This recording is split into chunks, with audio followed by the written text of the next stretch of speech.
Hey, thanks for coming on the podcast. Yeah, thanks. Thanks for having me. First timer. I know. I love this podcast room so much because it's always someone's first time. Oh, cool. A lot. Cool. So it's kind of cool. Yeah. So why don't you tell everyone who you are? Okay, I am Lorna Jenkins, and I have My Learning Studio and My Learning Studio Outreach. They are for-profit and nonprofit tutoring centers here in Riverside, and we do tutoring, private, group, rarely ever group, but we do enrichment classes, so we have a lot of home and charter schools. Mm-hmm. So as you know, you got to pay rent 24 hours a day, 7 days a week. Yeah. So we have a lot of business going on all day. How many years have you been doing it? 16 years. Wow. So what made you start it? Well, actually, we started off as a arts and crafts and science studio. So I had this great idea to go to a place, and we had merchandise. So we had science kits, we had art, we had painting, and they would pay a $5 studio fee, and their whole family could come and sit there and build it or paint it or whatever. It was kind of like, what's that place in the mall? Color Me Mine. Color Me Mine, yeah. Yep. Yeah, so they would, but this was everything. This was science projects, because people don't want to do science projects at home because first you have to buy all the ingredients, and then it's a mess. And so luckily, people started asking, do you tutor? They came in, they saw the word learning, because it's My Learning Studio. And then I was like, sure, we'll go ahead and tutor. So I put 4 little cubicles, and seriously, the rest is history, because we've been voted best tutoring center every single year for the last 16 years from best of the IE.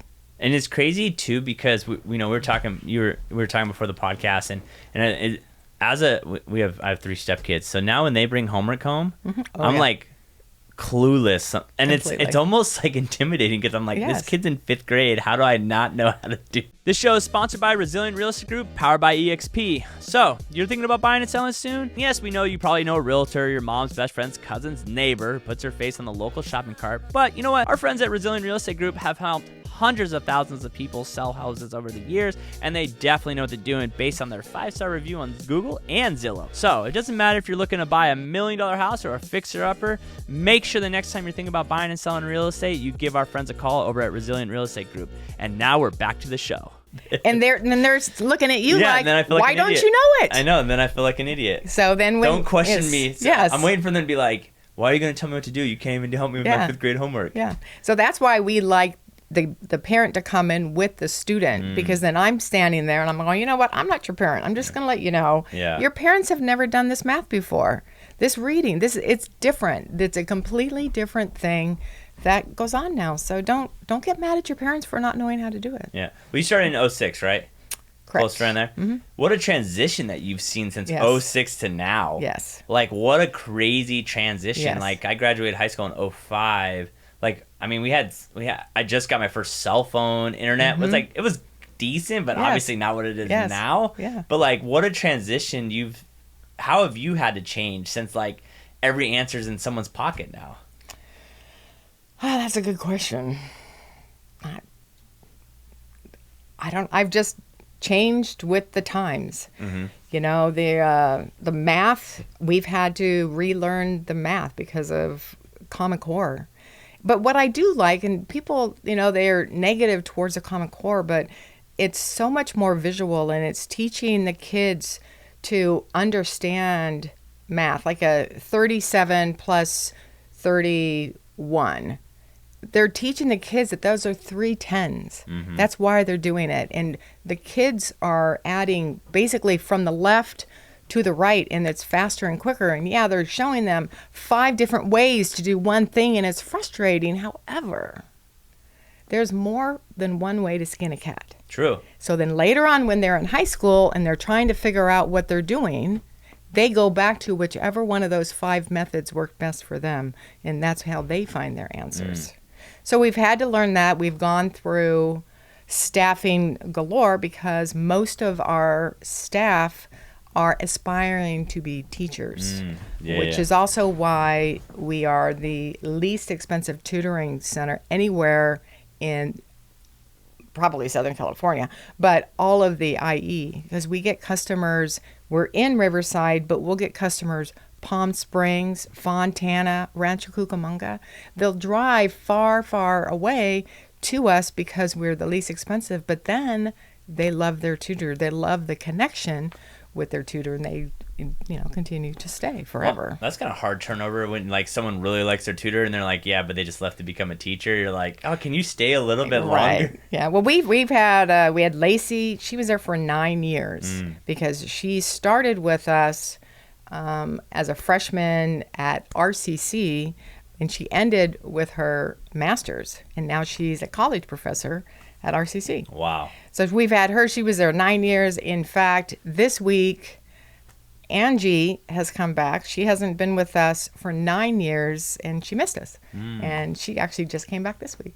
So our tutors, sometimes they're there only during the school year, and they move back to LA or something during the summer, and then they come back. And the average employee is probably there 2 to 3 years and stuff. But yeah.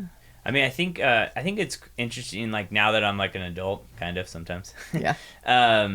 That like now I look at life and I'm like, okay, like if I need to learn something, I just go find someone to coach me on it, or like I'm about to sign up for another coaching group that's like, thousands of dollars. So it's almost like it almost prepares our kids like, hey, you want to learn this? You just go to the expert to learn that. Right. When parents, it's just like, I'm not the expert in those fields. I'm not studying or knowing or anything like that. So it's like it is true. Like you don't do something for a while, you will forget it. Yes. Yes. It don't matter what grade what high level, what degree you have. If you don't do something, you just will forget it. Yeah. And they always say, when am I ever going to use this algebra? Well, I can tell you when you're going to is when you're an adult and you got your first house and you need to figure out how much carpet I need to put in, or you need to figure out all these other things. I mean, the math is used in the future. Yeah. So it's not just a waste of time. Plus, it's also preparing their minds for higher math and thinking. So I think it's great. Do you feel like most kids struggle with math or English? It's kind of 50-50, reading, comprehension, and math. But what's interesting is when they come in, say, for reading comprehension, and they're like, oh, they're fine in math. I always tell them, just so you know, their math grade is going to skyrocket even more than it is, because if they're not having trouble in math, but we're going to help them with reading comprehension. So think about it. Those word problems in math, maybe they had struggle with, they're no longer going to struggle with them. So that people are always surprised that when they come in for tutoring that, they get help in reading comprehension, with sometimes a slow process. It depends on the student. But sometimes it's quick and they get it. But their math grade always goes up before their reading comp. And then, too, I think it is like then you take the frustration out of that, which then gives them more confidence, which then leads to other things, which then that obviously brings the prices up. And the nice thing I would assume for you guys, too, because you obviously have, how many kids do you have? We have 5 kids. 5 kids. And 7 grandkids. 7 grandkids. Well, congratulations. But it is probably nice as a student or as a kid, like, I'm going to learn from this person. It's like their teacher. Then my mom trying to sit me down at the kitchen table when you have, like, food, video games, and whatever. Like, the ability to focus more is definitely there, which that probably helps out a lot, too. It does. And, like, the students will go have a reading assessment with their teacher, and then they are tutoring with us, and we come back and the reading assessment is higher. And they're like, well, why is that? And I go, you got to remember, we are a tutoring center. We're not in the middle of the classroom. We don't have other kids looking at them. They're just right here. So they're more able to focus, so then their scores are higher. And they're not thinking about going to recess. Exactly. You know what I mean? Yeah. And now even for adults, even for me, like, just the ability to focus is probably should be a skill set in general. Exactly. Because focus is, I think, staying focused is so hard to do nowadays. It is. So we designed the cubicles. So they're individual cubicles. 2 people are sitting in them. There's a whiteboard right in front, and then your tutor's right next to you. And they're like this. So they're kind of like horses that race, and they're going down the lane, and they have blinders on. They don't look at anything else. They're only focused on that. So that's why we do multisensory, because they're sitting right next to their tutor. They got the whiteboard right there, and they're writing on it, and they're seeing it as it's happening. And it's the same thing as virtual tutoring. The virtual tutoring, we have virtual whiteboards that come up on the screen right next to the tutor, and the student is watching them write it all at the same time. So that's the thing that has changed the most in the 16 years is the virtual tutoring. Did you see a big jump since 2020? Yes. So when we had our 2019 incident, let's call it, and then we had 227 students that were all basically in person, and then they immediately went to virtual. And from that time until probably the beginning of this school year, we had probably 50% in person and 60% virtual. They were still liking the virtual tutoring, but right now we probably have 30 to 40% that prefer virtual than, you know, having the in-person. However, the majority of the people that are in person are usually 8th grade and older, the older kids. Yeah. But did you see when it came to tutoring students, did you see an effect from in person to going Zoom? Was it harder to hold their attention, or were they slower to learn? Like, I think that the effects of 2020 with some kids, we're not even going to know that for another handful of years. And I think we're just finally catching it, because a lot of these kids, if they miss a very important, you know, seniors in high school, whatever. Right. But if you miss a certain level, maybe kindergarten, first grade, like that is going to affect in the future that I think we're going to have to catch up to. So this year, I've seen a marked improvement with most all the students. A marked improvement. So you saw effects in 2021 and 2022? Yes. Yeah. This year, they're really getting closer to their grade level. We do these academic boot camps during summer, and I call them a boot camp intentionally. So they are 3 hours a day, 4 days a week for 3 weeks, Monday through Thursday. And they're 9 to 12 or 1 to 4. We tell people, don't bring a snack, don't bring a water bottle. This is a boot camp. And so last year's boot camp, we had quite a few kids that came in that were pretty far behind. One of them is my favorite, and he was going into the 4th grade, and he wasn't even at 1st grade reading level. Wow. So he is going into the boot camp again this year, and he tutors 2 one-hour sessions a week all school year. So he has continued, but I'm really happy to report that he's going to be able to preview the 5th. He's going into 5th grade, but I think he's going to be able to preview 4th grade math. Wow. And he's already at the 3rd grade math. So he's been able to increase almost 2.5 years since he came with us. So, and he's been with us for less than a year. And he literally only tutors 2 one-hour sessions a week. Yeah, I think it's something we need to teach our kids, because it's like all my very successful friends, like they all have coaches. And everyone I know who's non-successful, like today, the reason why we had to move our podcast forward is like we're doing a mastermind where like hopefully 30 people show up, they come in a room, and we just like have a whiteboard up, like who has a question, put the question on the board. Everyone, let's just bounce ideas off each other. And it's crazy, the non-successful people are like, no, I'm cool, I don't need any help, I don't want to know, and then like me and my buddies are like, dude, I don't know how to do this, just like, you know how to do it, I don't know how to do it, just tell me how you do it.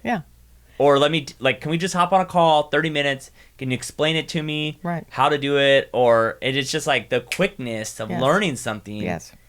Hands-on. It's that one-to-one. Like, I could watch a million YouTube videos. But you go one-to-one with someone who actually is like there. There's nothing worse than I watch a YouTube video, I'm like, it's not working. It's still not working. Absolutely. Can I just call someone to ask them? No, I mean, people, they have this false idea that when somebody is going to tutoring, it's because they're doing bad. Oh my gosh, I have students right now that have tutored on and off every year since 2012, 2014. This is 2023, and they're still with us. So they just come and go as they please, but I have one that it doesn't matter. Her mother makes her tutor every single year until she's graduating. She's probably a sophomore. Yeah, I think she's a sophomore this year, but it is continuous, constant. But she's also taking AP classes. You know, her mom wants the best for her, just constant, has to tutor. But that's how it is when you get into like I spend more money a year in coaching Literally, like, if I told some people how much money I spend in coaching a year, they're like, oh my God, that much? I'm like, yeah, but the return on it. The return, yeah. And it might not even be this year or in the next year, but it's like every big milestone has come from me paying someone to coach with them. Yes. Because it's just, that's how it is. Yes, yeah. I wish my parents would have done that more for me. Absolutely. Because it's just, but we'll go to baseball practice every other Tuesday, Thursday. Don't even get me started. Literally, I worked at the batting cages when I was in high school. I worked at the batting cages, and there was like lessons there, and it was like I saw the same parents. Yes. Tuesday, Thursday, Saturday. Yep. Sorry, we can't tutor because we have all these things. I'm like, you gotta. What's the priority here? Well, and the crazy part about it is I was in professional baseball as an umpire, so I would come back and I would see these kids, and like I like the parents, whatever, and I'm like, hey, listen. Like, I'm in this space. Your kid's going to have to be not just the best in his team or the best in this city. Yeah. He has to be the best in Southern California at the right time, at the right place. All has to be right. Yes. Then has to get drafted on the right team, and then hope he doesn't get hurt, and X, Y, Z. And it's like, what's more important? What's the odds more likely? And I felt bad because I would tell parents all the time, like, the odds of your kids making is like 0. Yeah. Like, I'm there. Like, I see how good they are. Yes. He's not close. Yeah. And we're open for tutoring 7 days a week. Yeah. 9 until 9. I know there's some time during that time your student can get in for tutoring to get some help. Bring in, most teachers will give you, like if you want to tutor on the weekend, they'll give you a list of what's coming up the next week. Yeah. And then you can focus on that. You know? Well, and I think I would love to know, like, for you, like, I think confidence is, like, the number one thing. Like, I think if someone's confident, they can get through. And I think most people don't succeed because they're not confident. And they don't know how to, like, BS through it to become confident. Have you seen that change in a student where it's, like, they come in, they're very timid because they're embarrassed? Like, I have dyslexia. So, like, the fear of reading in public for me is, like, the scariest thing in the world. But, like, put me on stage in front of, like, 500 people. I'll speak, like, no problem. Like, But if I had to, like, read a prompter, I wouldn't even do it in this room. I'd find a reason to get out of it. I'd be like, you know what? We could do this another day. I'm the same, but I'm also worst with money. Oh. If somebody hands me money and I got to go to the register and I forget to put in the change and I got to count back, oh, my God. My mother was a mathematician, and she was always saying, come on, you got this. You know this. Why don't you know this? And my brothers and I are like, oh, my God. So, I mean, I'm 60, and I'm still like, don't make me do anything. For you, what was your favorite subject? I had no favorite subject. I really, really loved ceramics. Yes, and I know. Is that why that started, where you wanted to do science and arts? Yes, and I was the president of the Creative Arts Club and stuff like that. So I can just look at something, it's like, I could recreate that. Yeah. So, you know, but that's always my favorite. But an interesting thing that people don't know is I struggled in school. I also couldn't read. And I actually read my very first book for pleasure at 21. Oh, I would say I'm pretty close with you. Yeah. I think my first book I ever wrote was like Tony Hawk's biography or something. Yeah. I went to college and I would like not even have books. Yeah. And the guy would be like, the professor would be like, at RCC would be like, how did you? I'm like, I don't have a book. And he's like, aren't you going to read it? I was like, no, I'll figure this out. Yeah. And I would pass classes. Right. And he's like, how do you do that? And I'm like, I just have to adapt. Like, exactly. I know I'm not going to read this book. Like, I know I'm not going to. And now I read books. Yes. All the time. I do too. I have my favorite authors now, and I always have to have a book there, but it took a long time to get there. So I actually, I encourage the students at our place.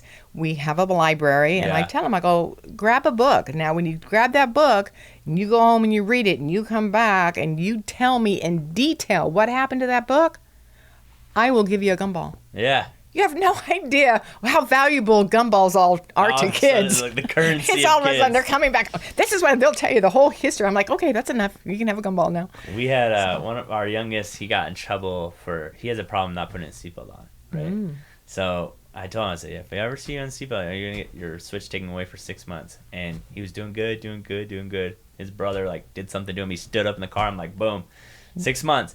And he came to me like, of course he acted like I like punched him in the face, course, you know, like yes. just crushed. And then he comes to me and he's like, okay, what can I get out of this? I'm like, you give me 2 book reports. He's like, are you serious? I'm like, 2 book reports. I want you to read 2 books. I want you to write.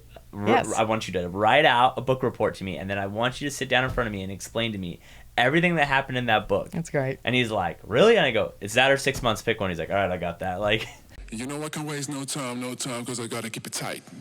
I'm in my bag, got my eyes on the price. You know I can waste no time, cause I gotta keep it tight. I'm in my bag, got my eyes on the price. You know I can waste no time, cause I gotta keep it tight. Give me the bass, give me the beat. I'm in my bag, this round is on me. Give me the bass, give me the beat. I'm in my bag, this round is on me. Give me the bass, give me the beat. I'm in my bag, this round is on me. Give me the bass, give me the beat. I'm in my bag, this round is on me. I don't know who it was. Could have been my oldest son. But their punishment is they have to go read. Mm-hmm. But it worked out in their favor, in both of their favors now, because now they're great readers, you know? So that's probably a good idea for some parents as a punishment, is tell them you have to go read that book, and you're adding the book report to it. It's a really good idea. Well, because I want to know if they read it or not. Exactly. Right? Yeah. The only problem is I had no idea what the book was about, so he could have totally made it up. I had no idea. It's true. What we do is when we have them read a story, if they can't write or something, then we can have them, I want you to go draw a picture of what it is that you just did. What's your average age you think you have there? Really, elementary and then high school would be So second. junior high is kind of like the floating. It is. There's less junior high than there are. Do you feel like it's because like parents are really focused when their kids are younger? It's like, oh, my kid's not reading well, he's not doing that. Mm-hmm. And then junior high is kind of like the safe space, and then high school it's like, oh, my kid's grades aren't that good, like we need to get them to go to college. In high school it's math. Yeah. So it's when they're getting into, when we went to school it was algebra, geometry, and algebra 2, but now they have called integrated math 1, 2, and 3. Oh, okay. And it's a combo of those. They're just going up the algebra ladder. They throw in little geometry, little pre-cal, and then math 2. It gets harder. They go in, some calculus and stuff. And so it's different. And then if they do not succeed, if they don't get a good grade in math 1, they will not succeed in math 2, and they will fail math 3. Really? It's a foundational. That's actually, I think, kind of a smart idea, because like I remember I'd be like, I think math was my skill set, so it was like algebra 2 was my first year, and then I went to pre-calculus. So it was like completely different my sophomore year. Right, yeah. And then it was like, oh, well, you can take statistics. And like, it was all 3 different. So I'm like, I had to relearn every math. It's like, couldn't we kind of stack this a little bit? Yeah. But I ended up loving history. History is my favorite subject. My daughter, Haley, that's her favorite thing. Me, I'm not at all. I loved it because if you could explain your side, you weren't wrong. Math, I was always like, nothing worse than math is like when you get the answer right and they go back like, well, yeah, but you didn't do it the way that and that's wrong. You're like, how the heck did I? Yeah. So that's always difficult for students, like, two of my boys is, they got the math in their heads. Yeah. And they didn't want to sit and write down how they got it. I don't even know how I got it. It's already there. But, that's the rules now. So what made you start a nonprofit? So the recession. Okay. Yeah. So then they couldn't afford tutoring, and I had doctors that no longer worked back then. Yeah. And to me it wasn't right, because so the people that they have money, but they worked so hard for where it is that and now they can't afford to tutoring. Yes. So what I did was, it was not only for the low income, but it was also for those that were financially struggled and their income went down a minimum of 25%. Then I gave them 1% off of their tutoring. So that's how it started back then, was just low income or that. But since then, now we've added. So we do low income, foster, adopted, court appointed, which are grandparents raising grandchildren. You'll be appalled to know how many those are. Oh, I think it's a bigger number than people think. It is way bigger. And then at risk. So this is a student like the one I talked about. They're not low income. They're just, part of the system. And so he was at risk of really failing. Yeah. So I love helping those. And then those affected financially by the pandemic, which we get a lot less of those now. But I really help everybody. I have a big heart, and I just love being able to see the difference of these. And like right now, we have 2 volunteers. And so what we do is when somebody's there for tutoring for their hour, then they go for free for 30 minutes with the volunteer and continue whatever it is that they're doing. We have, like I said, we have a lot of grandparents raising grandchildren. Just recently, I had a couple that she's retired. He's a year away from retirement. He's getting laid off. They just got custody of their 3 grandchildren. Oh my gosh. So then I got it. And then you want to talk about a spread. They don't even have they're not. Yes. I mean, I'm not judging all. I just know my parents, and they're in their 60s. Yes. Technology is not the easiest thing for them. Right. I made my parents get iPhones because they kept calling me about how to use their phone. I'm like, I don't know how to use Androids. And they're like, right, yeah. I said, the next iPhone I buy, you're getting my old one. Why? Because then when you call me, I can walk it through my phone. Yes. I was like, how do I send an email? I'm like, oh my God. Well, you just say, hey Siri. Yeah, hey Siri, right. You send an email. I will say that is what's great now with technology is even for me, if I see something I don't know what the word means or whatever, you just type it in there, then you hit Siri, Siri repeats it back to you, you're like, oh, or Grammarly. Why are you typing? Why aren't you asking? I don't know. But I have Grammarly on my phone. That's been huge. Yes. I think that's the thing where the technology is there now. You just have to just take advantage of it. I do. Yeah, absolutely. Which when I was a kid, or we didn't have that. I mean, I remember when I was really young, my neighbors had you walk in their house and you had a question about something, they're like, oh, just go over there. They had all the books across from A to Z. Oh my gosh, the encyclopedias. People had those in their house. You know what I mean? Yes. It's insane. Yes. Yeah. So for you, I loved asking this question to people, but how is it for you to handle us being a small business owner? Because that's what you are. Right. And then balancing having a big heart. Right. And then keeping the lights on, so for you, are you running the day-to-day every single day? Every day. You're doing the P&Ls, you're doing all that stuff, employees. Are your employees W-2 employees? Yes. Oh, so you're doing it all. They're doing it all. And so right now we have probably 25 tutors right now. And it's 2 companies, so it's full on My Learning Studio, but also My Learning Studio Outreach.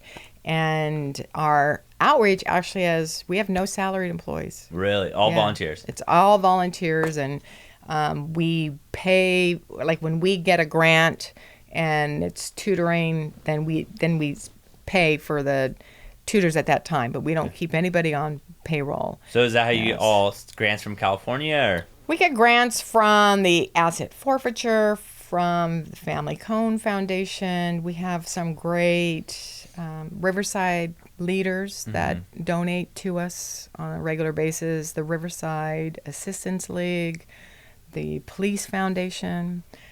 We do, it's just different. We did this last year was our best year, and it was mostly because of our 2 fundraisers. Okay, what are those? So our largest fundraiser is called Explore Riverside Together. I don't know if you've seen it, but I actually wrote a book about it. Oh, see, look at it. So back in 2019, I just love Riverside. And so I wanted... Were you born and raised here? Nope. I've only been here for about 22 years. Where are you from? Orange County. Oh, okay. Yeah. So, but I always tell my Orange County people is, don't give up on Riverside. I'll tell you this. No one was complaining during COVID when they moved from Orange County. Yes. Trust me, I do real estate, so I know. But moving from Orange County, and then when they found out what they could buy out here for the cost in Orange Crest and get a 5-bedroom, 3-bath pool home with 10,000 square foot lot, they're like, I'm out Orange County. Yeah. But the difference between Orange County, I don't want to diss anybody, but this is it's a small town feel in a big city. We have 330,000 people here. But I mean, we all know each other. It's such a weird feeling. It is. Here. So that's why I did Explore Riverside. The very first year was really huge. And so you walked, you biked, or you drove around Riverside, and we gave you a passport. Okay. And so we gave you 30 different places to go. But you can imagine, we scoured Riverside to find out what Riverside has to offer. So that's not only the Mission Inn and Mount Rubidoux and the Riverside Art Museum. You know, a Pony Express rider is buried here in Riverside. It is? Yes. See, I can't tell you his name. It's inside my book. I'm not a historian, although I had people help me collect. Yeah. So we have more than 275 different locations, organizations, and places to see and things to do in Riverside in this book. And so the reason I did the book is because I'm ADD. Yeah. So it's all up here in my head. And so when we finished the first event in 2019, then I collaborated with a friend of mine, actually quite a few friends, that helped me put the book together. And then that's what we did. We used it as a fundraiser for the nonprofit. Okay. So I don't have any more paperback books. I only have a hardcover book. And this one is actually signed by Rusty, our mayor at that time. Yeah. Our future mayor at that time, Patricia Locke Dawson. And also the fire chief, the police chief, and Al Zelinka. And he was our city manager. And this book is for you. Oh, well, thank you so much. Well, you know what? I'm definitely going to have to use this book because I shoot another show called Living in Riverside where I go around neighborhoods in Riverside and talk about them. So I'm definitely going to use this book to because I think sometimes we take Riverside for granted. Oh, yeah. People don't realize Riverside has so much. And now we have you guys, there's a museum inside the Civil Rights Institute. Yes.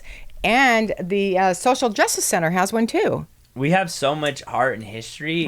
It's pretty insane to think.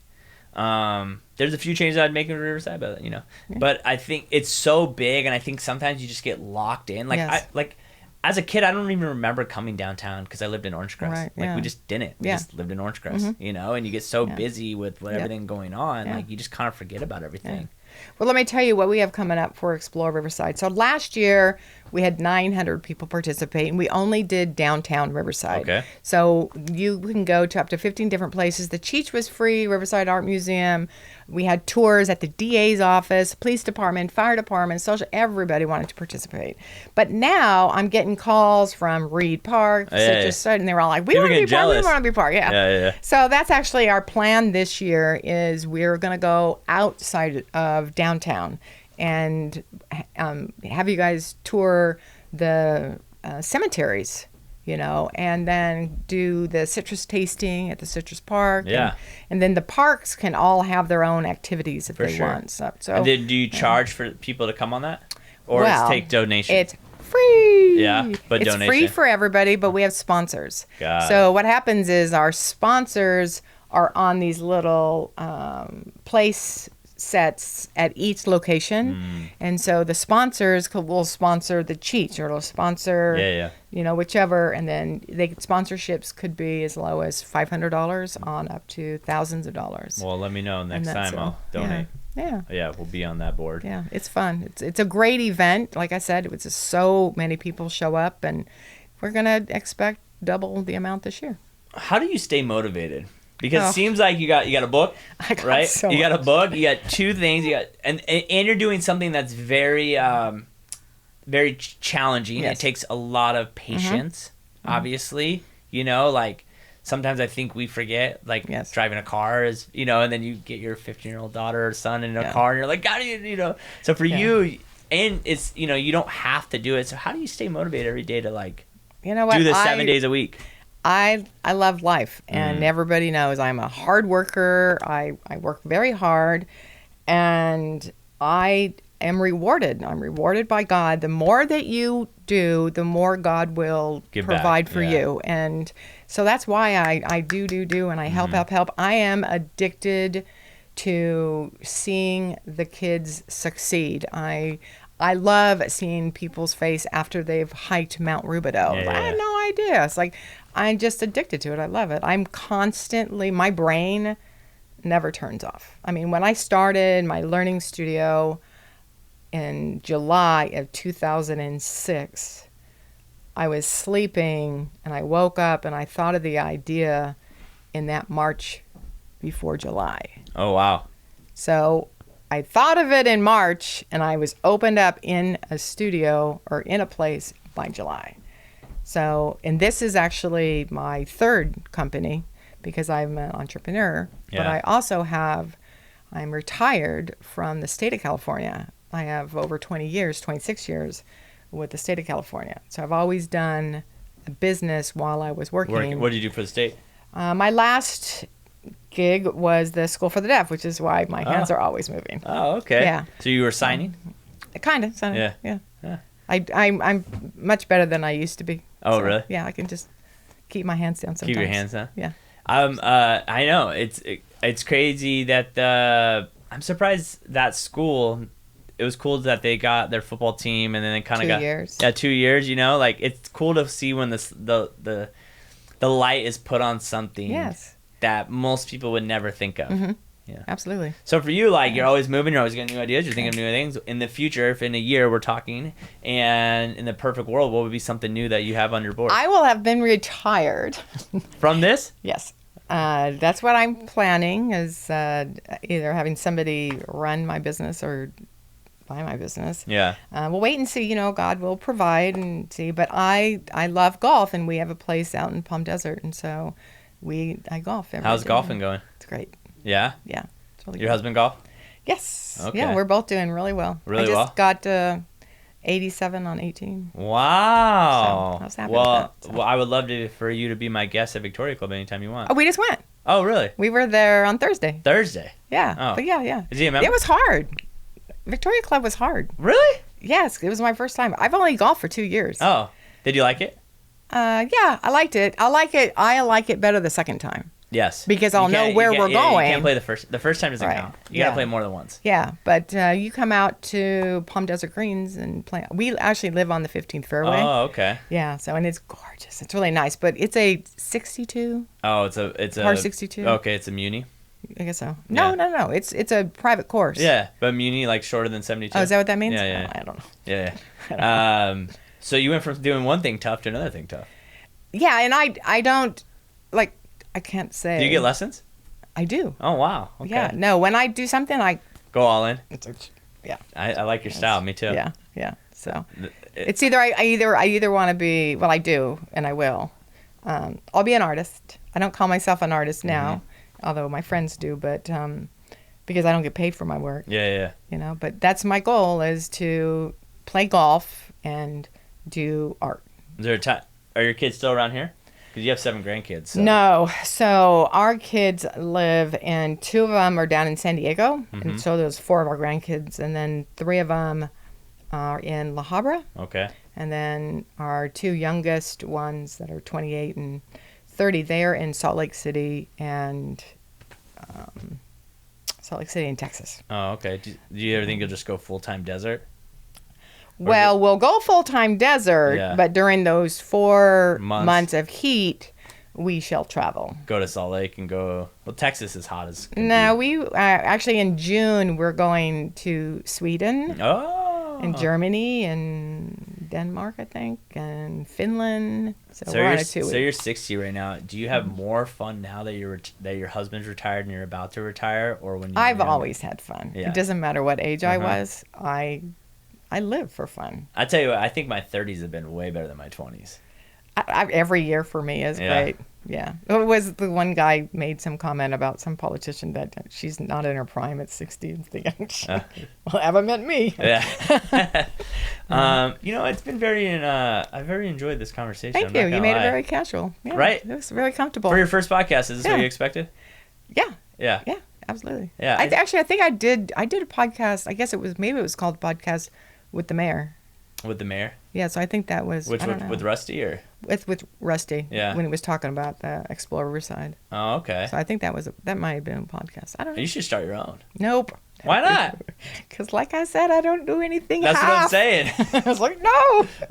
My husband would not allow it. He's like, you need to calm down. Does he try? Is he like, hun, we got enough going on. Husband is like, we got 7 grandkids. He lets me do whatever I want, but he just reminds me, remember me. Don't forget. My girlfriend's so funny. She Jessica, she's like, our kids are doing boxing right now, and I'm training for a marathon, and she's training for a half marathon, and we go to boxing the other day. She's like, we should start boxing. I'm like, no. She's like, not right now. I'm just saying, like, in the future. I'm like, listen, I'm just focusing right now. Yeah. I'm like, I got to run 18 miles tomorrow. You're like, I'm trying to work. I'm trying to do this. I got the podcast. And then you're like, we should do boxing all of a sudden. I'm like, no. Yeah. No. Yeah. We got enough. You know I can waste no time, cause I gotta keep it tight. I'm in my bag, my bag, got my eyes on the price. You know I can waste no time, cause I gotta keep it tight. I'm in my bag, my bag, got my eyes on the price. You know I can waste no time, cause I gotta keep it tight. Give me the bass, give me the beat. I'm in my bag, this round is on me. Give me the bass, give me the beat. I'm in my bag, this round is on me. Give me the bass, give me the beat. I'm in my bag, this round is on me. Give me the bass, give me the beat. I'm in my bag, this round is on me. We got enough going on. Yeah. People ask me, like, do you exercise? I was like, I don't need to. We got baseball 3 days a week. Like, you know what I mean? Yeah. How do you feel like you've held energy? Because it's so interesting, right? Like, my parents are 65, and my mom definitely has not have the energy like you do. Yeah. Do you think it's this would be, I actually have another question. I was going to wrap this up. I got a few more questions to get in my head. But, like, for you, like, do you feel like it's always moving, or it's kind of kept you this way? Because I feel like people retire or whatever, and then they just. Do you think I don't know. I'm definitely different than, a lot of my friends. Yeah. But it's who you surround yourself with. Yeah, I agree. Me. This weekend, my husband said he was going to go somewhere, so I do a Cat's Away. The Cat's Away, the mice will play. Yeah. So I have 4 girlfriends coming out to the desert for the weekend to golf. So it's just always doing something. Yeah, and just to sit down, and it's hard. At night, I get home and I was like, oh my God, it's like 3 hours till I can go to bed. What am I gonna do for these? I can't just sit. I've been. Sometimes we'll pick the kids up and I'll get home at 3:30. And I'm like, what am I going to do for the next 5.5 hours? So then I just go run for 3 hours. I literally, if I can get home at 8 and go to bed at 9:30, that's perfect. Yeah. I'm with you. I have no desire to watch TV. No. And we get up at 5. Yeah. The other day I had a season where I got up at 4. My husband was like, what are you doing? I go, I'm just up. Yeah. He used to stop me. He's like, go back to bed. Now he's like, I give up. Yeah. So I actually want to end on this because I've been meaning to ask this question. What advice would you give parents with kids that are struggling? Not everyone is in Riverside or maybe whatever, but for you, is there some pointers that you've seen over the years that really helps kids Yes. go? Okay. Yeah. Do everything visual. When you're giving them a list of things, if you can help it, tell them. A lot of kids that are ADD and ADHD, you need to tell them one thing. Don't say, go get dressed. Yeah. Go pick out the shirt you want to wear today. Then they can pick out the other things to go with it. When there's toys all over the room, don't say, clean up the mess. They don't know where to start. So tell them, pick up all your Legos first, or pick up the stuffed animals first. Give them direction. When you're doing... when they're reading, have them read while you're doing dinner and pretend like you're interested if you have to. Yeah. And say, oh, stop. Oh my God, how big was that elephant? Do you think it was a really bright purple? Do you think it was a neon purple? Have them create pictures in their mind. It's the same thing when they're doing their math, okay? If they're doing fractions, you think of a piece of pizza. Or actually, what I like to think about is a piece of cake, a square cake. So I take the cake and I'm going to divide it in half, and this is one of 2 pieces. Look at that, that's 1/2. So what's half of $1? 50 cents, which is 50%. So there's just, you got to, whatever math, I know it gets a little confusing, but whatever they're doing at school, try to relate it to... Bring it to the real world. Bring it to the real world, and create visuals. If they're reading to you and you're saying, the black dog with purple spots jumped over the fence. you visualized all of them except for the word the, T-H-E, and the word and, A-N-D. So then go get some, if they have trouble with that word, my daughter could not sound out the word the. It's a sight word. She's supposed to know it. It wasn't until I took clay and we made the word the in a clay, and that's a 3D image for her. So then whenever she saw it, she could do the clay jumped over to it. But it's make everything visual. Have them write it out. Have a whiteboard at home and let them use the whiteboard and when they're doing their math and stuff. And it's just multisensory learning works for every student. And I think like the big thing is like bring it into the real world so then they can process. Yes. So when you say like go give me half that cake, they'll know what that is. Right. You know, and trying to like when we try to explain, I've learned it's like when I'm trying to explain something to a client or something that like I build everything to relationships. Like when I'm working with agents, I'm like, okay, why would you do that in sales? Would you do that if you were dating that person? No, you wouldn't. So why would you do it in sales? Like, because they understand that. They don't understand this. Right. Same thing with clients. Like they've never done a real estate transaction. Would you, and then I figure, like, whatever their job is, I'm like, you're at your job, great. And then someone walks in and say they're a waiter, and they go, like, I'm not paying for that. You don't go, like, no, you are paying for that. Like, no, like, it's just. It's like, oh, well, why? Why not? Because I don't think that's worth that much. Yeah. Okay. Okay, well, let's talk about that. Exactly. Let's And so why. I think that's just the human nature of everything is, like, try to explain something in a way where someone, like, I always say this, it's, like, when we do the talk later today, like, I'm going to say the same thing that 99% of them have already heard. Right. But it's like, can I say it in a way that they might finally understand it or it might finally stick in their brain? Right. And I think that is the skill set when you're ever tutors or mentors or people you read or the people you watch. Like, find someone that says things in a certain way, because they're all saying the same thing for the most part. Find the ways the person says in the right way that makes you understand it. Exactly. Because if you don't understand it, who cares what they're saying? Yeah. And that's like me and my girlfriend. She has this mentor. I say the same thing to her. Then he says it. And then it's he so goes, much better. And then she goes, oh my God, I sold it. So Craig said this today. And I was like, I've been saying that for 3 weeks. I know, but he says it in a way that I can understand. And she's like, and I'm like, what's the difference? She's like, well, you're really intense. And he's like talking to a group of us. I'm like, okay. Yeah. Whatever it is. Yeah. So what's the best way people get a hold of you, find out more about you, website, Instagram, whatever it is? Okay, so we are mylearningstudio.com or mylearningstudio.org is for the nonprofit. How did you get those? Because a long time ago? A long time ago. I own about 7 different, and I have my learning center. I got them all. Let's sell those off. Those are the business right there. So then you can come see us at 17086 Van Buren Boulevard. We're in Woodcrest. We're in the Stater Brothers Shopping Center. We look straight out at the Del Taco. Best Del Taco in You're town. welcome. It actually is. Best. It's privately owned. Privately owned. I don't care. My dad, I lived in Orange side. My dad would drive past the one on Wood to go to that one to go back. He would never go to the Wood one. He hated the Wood one.